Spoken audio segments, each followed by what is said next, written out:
একটা দিকে ইন্ডিকেট করছি আমি, সেটা হলো পশ্চিমা সভ্যতা। কোন সভ্যতা? তারা পুরো বিশ্বটাকে শাসন করতে চায়, এটা ওদের এজেন্ডা। এই এজেন্ডাটাকে বাস্তবায়ন করার জন্য তারা প্রথমত মুসলমানদের মধ্যে বিভক্তি সৃষ্টি করেছে, তারপরে মুসলমানদেরকে 60-70টা রাষ্ট্রে বিভক্ত করে দিয়েছে, মুসলমানদের খেলাফত ব্যবস্থাকে ধ্বংস করে দিয়েছে, মুসলমানদের অর্থনীতির মধ্যে সুদ চালু করে দিয়েছে, এরপরে সংস্কৃতির অঙ্গনের মধ্যে শিরকের বিষ বাষ্প ঢুকিয়ে দিয়েছে। এরা মুসলমানদের সাথে এমন প্রতারণা করেছে যে মুসলমানরা ওকে যদি বন্ধুরূপে গ্রহণ করে ওর আর শত্রুর প্রয়োজন নাই। ওরা আরো কি করেছে? ওরা আমাদের শিক্ষা ব্যবস্থাটাকে ধ্বংস করার চেষ্টা করেছে, এবং আমাদের কারোর সাথে কোনো শত্রুতা নাই। আমাদের সবাই মিলে আমরা যারা আছি, আমাদের প্রশাসন, আমাদের সরকার, আমাদের আম জনতা, আমাদের মা, আমাদের বোন, আমাদের ভাই, সবাই আমরা এক উম্মাহ ইনশাআল্লাহ। আমরা সবাই মুসলমান, এটাই আমাদের পরিচয়। বাস বিশ্বের প্রেক্ষাপট বোঝার চেষ্টা করেন। আল্লাহ রাব্বুল আলামিন আমাদেরকে মহান দায়িত্ব দিয়ে পাঠিয়েছেন। এই দুনিয়াতে আমরা এই দাসত্বের শৃঙ্খলা আবদ্ধ হতে আসি নাই, আমরা মাথা উঁচু করে শাসন করতে এসেছি। আমরা আমাদের জান, মাল, সময়, শ্রম যা আছে কিছু যদি না করতে পারি, অন্তত আমাদের সমর্থন দিয়ে আমরা মাজলুম ভাইদের পাশে থাকবো ইনশাআল্লাহ। না হলে আল্লাহ রাব্বুল আলামিনের কাছে আমাদেরকে কঠিন জবাব দিতে হবে। আরবের ওই মুনাফিকদের কথা বাদ দেন, বিগত 100 বছর থেকে ওদের চোখের সামনে ইহুদিরা আমাদের ভাইদেরকে মেরেছে, হত্যা করেছে, বোনদেরকে ধর্ষণ করেছে, তারা কিছুই করতে পারে না। যে গুটি কয়েক মানুষ এর বিরুদ্ধে প্রতিবাদ করেছে, ওদেরকে তারা সন্ত্রাসী আখ্যা দিয়েছে, এতটুকুই এরা করতে পেরেছে। এসব রাখেন নাটক তামাশা। ইনশাআল্লাহ আজ্জা ওয়া জাল এমন প্রজন্ম আমরা তৈরি করবো ইনশাআল্লাহ, যেই প্রজন্মের প্রত্যেকটা ভাই আমাদের কোরআন তেলাওয়াত করতে পারে, প্রত্যেকটা বোন কোরআন তেলাওয়াত করতে পারে, প্রত্যেকটা ভাই নামাজি মাশাআল্লাহ, প্রত্যেকটা ছেলে হবে ইসমাইলের মতো, পিতা হবে ইব্রাহিমের মতো, মারা হবে হাজারা এবং সারার মতো ইনশাআল্লাহ। আপনি 10টা বাচ্চা না নিয়ে একটা বাচ্চা নেন, ওই একটা বাচ্চাকে আপনি খালিদের মতো বড় করেন। একটা মেয়ে আপনি মানুষ করেন আয়েশা রাদিয়াল্লাহু আনহার মতো। একটা স্ত্রী নেন, আপনি একটা স্ত্রীকে আপনি খাদিজার মতো বানান ইনশাআল্লাহ। একজন দায়ী, একজন বক্তা, একজন আলেম, 10 জন আলেম, একটা সরকার কিচ্ছু করতে পারবে না যতক্ষণ না আপনারা পরিবর্তন হচ্ছেন। আপনাদেরকে পরিবর্তন হতে হবে। আজকে থেকেই 5 ওয়াক্ত নামাজি হয়ে যান, আল্লাহ তৌফিক দান করেন। কোরআন হাতে থাকবে সব সময়, যখনই সময় পাবেন কোরআন তেলাওয়াত করবেন, কোরআন আপনাকে আল্লাহর দিকে নিয়ে আসবে ইনশাআল্লাহ। সুন্নত থাকবে, চেহারা থেকে শুরু করে দাড়ি ছেড়ে দেন, টাকটুর উপরে কাপড় উঠান। আপনার সন্তানের প্রতি কঠোর হন, ভাইয়ের প্রতি কঠোর হন। দেখেন আপনার ভাই গোপনে জেনা করছে কিনা, মেয়েটা গোপনে জেনা করছে কিনা। এই ফ্রি মিক্সিং ত্যাগ করেন, ফ্রি মিক্সিং এর সংস্কৃতি ত্যাগ করেন, মোবাইলের সেলফির সংস্কৃতি ত্যাগ করেন, শোডাউন, আইওয়াশ এগুলো বন্ধ করেন, কিছু করার চেষ্টা করেন আল্লাহর জন্য। আল্লাহ পাক সবাইকে তৌফিক দান করেন। আর আমরা কোনো বিচ্ছিন্ন জনগোষ্ঠী না, আমরা একা একা কখনো আইন হাতে তুলে নিব না, ঠিক আছে?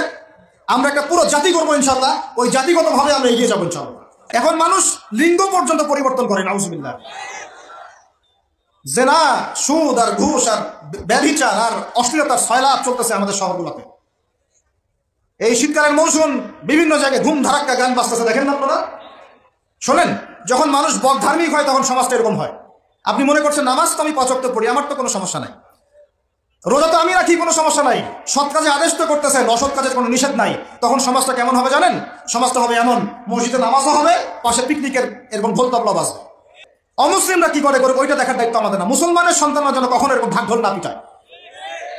সারা রাত জেগে এগুলা করবা, মানুষের ঘুম নষ্ট, হার্টের পেশেন্ট আছে, এইটা আছে, ওইটা আছে। সামাজিক প্রতিবাদ করবেন, একদম সামাজিকভাবে প্রতিবাদ করবেন। এগুলো বন্ধ না করতে পারলে আমাদের সমাজের নূর নষ্ট হয়ে যাবে। যদি এটা উপলব্ধি হয় যে না, ভুল হয়ে গেছে, আপনি ওযু করে আসেন, 2 রাকাত নামাজ পড়েন, আল্লাহর কাছে ইস্তিগফার করেন, বলেন আস্তাগফিরুল্লাহ আল্লাযী লা ইলাহা ইল্লা হুয়াল হাইয়ুল কাইয়্যুম ওয়া আতুবু ইলাইহি। আল্লাহ পাক এক মুহূর্তে আপনার সব পাপ তো মাফ করে দিবেনই, সব গুনাহকে নেকি দিয়ে পরিবর্তন করে দিবেন ইনশাআল্লাহ। আর এখন বাকি সময় যতটুকু হায়াত আমাদের বাকি আছে, আমাদের কি কর্তব্য বলেন ভাই?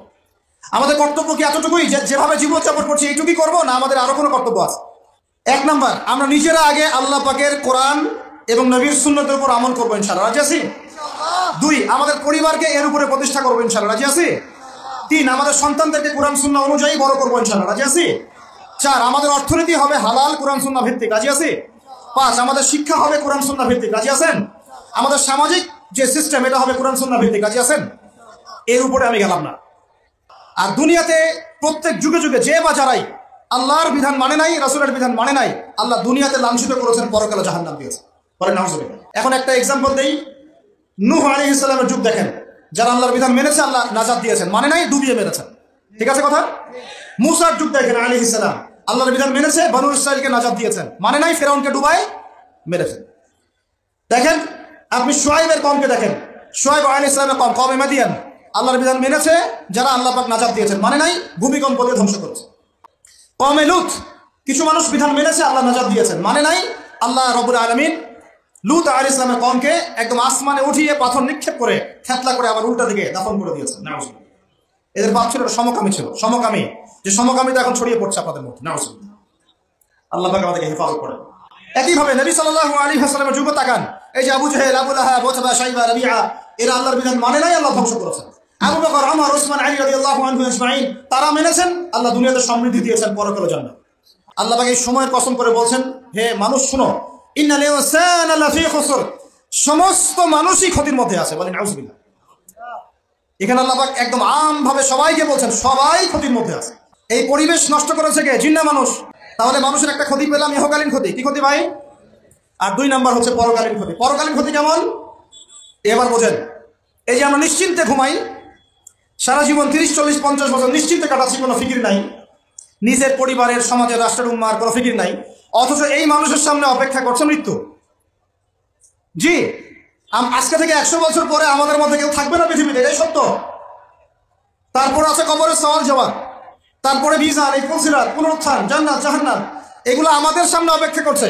আর সেই মানুষ নিশ্চিন্তে বসে বসে মেয়ের সাথে টাঙ্গি মার, সেই মানুষ বাইক নিয়ে একটা মেয়েকে নিয়ে ঘুরছে, সেই মেয়ে একটা ছেলের সাথে চটপটি ফুচকা খায়, সেই লোক আল্লাহর বিধানকে সরাই দিয়ে শয়তানের বিধান চালু করা শুরু করল, সেই ব্যক্তি সুদ খাচ্ছে, সেই ব্যক্তি ট্রান্সজেন্ডার এই মতবাদ প্রমোট করতেছে, হ্যাঁ, সেই ব্যক্তি শিক্ষার মধ্যে ইসলাম ভিত্তিক বিষয় ঢুকাই দিল।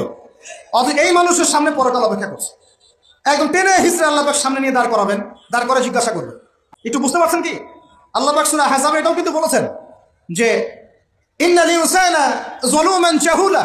এর আগে আল্লাহ বলেছেন ওয়ালাকাদ আরাদনা আল আমানাতা আলা আস-সামাওয়াতি ওয়াল আরদি ওয়াল জিবালা ফাআবাইনা আন ইয়াহমিলনাহা ওয়া আশফাকনা মিনহা ফাহামালাহা আল ইনসান। সুবহানাল্লাহ। আল্লাহুম্মা লা ইলমা লানা ইল্লা মা 'আল্লামতানা ইন্নাকা আনতাল আলিমুল হাকীম। আলহামদুলিল্লাহ। আয়াতের অর্থ শুনেন।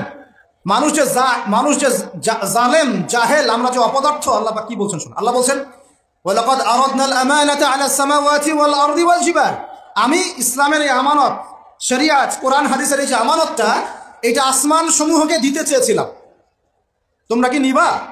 আমি জমিনকে দিতে চেয়েছিলাম, তোমরা নিবা? আমি পাহাড়কে দিতে চেয়েছিলাম, তো আমানত কি নিবা? ফাআবাইনা, তারা বলেছে না, নিতে পারবো না। ওয়া আশফাকনা মিনহা, তারা অক্ষমতা প্রদর্শন করেছে। ফাহামালাহা আল ইনসান, মানুষ সেই আমানতটা কাঁধের মধ্যে বহন করেছে। আমরা সেই আমানত কি করেছি ভাই? কাঁধে বহন করেছি। আল্লাহ পাক বলেন ইন্নাল ইনসানা যালুমান জাহুলা, মানুষ কত জালেম, মানুষ কত জাহেল। আমাদের সামনে পরকালীন এই কঠিন জবাবদিহিতা অপেক্ষা করছে। এরপরে আমাদের জীবনযাপন পদ্ধতি দেখলে মনে হয় যে আমাদের মধ্যে আর গরু ছাগলের মতো করে পার্থক্য নেই। কেন? গরু ছাগলের কাজ কি?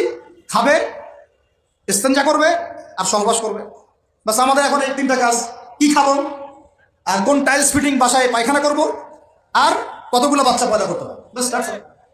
এর বাইরে আমাদের চিন্তা কোথায়? প্রিয় মুসলিম ভাইরা, আমরা শেষ অংশে চলে আসছি। আমরা সবাই এখন একটু দোয়া করি, আল্লাহ রাব্বুল আলামিন আমাদের সবাইকে যেন দ্বীনের জন্য কবুল করে নেন।